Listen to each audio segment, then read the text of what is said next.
Here's an easy way to do the Star Wars title inside of Final Cut Pro. So if you go to FX Factory, they have the Star Titler, and it's a free plugin. So you go to Titles, Star Titler.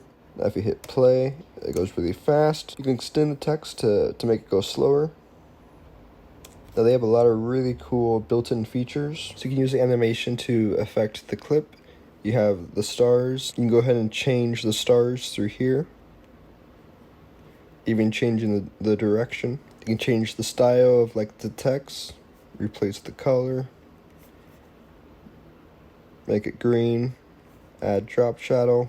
You can go over to presets. So you have all these different presets you can choose from, like different perspective. You can go over here and click on edit text. And it makes it very easy to add the new text. That's it for this video, just an easy way to create a cool Star Wars title inside of Final Cut Pro. Please consider commenting, liking, and subscribing as it helps this channel to grow, and thank you so much for watching.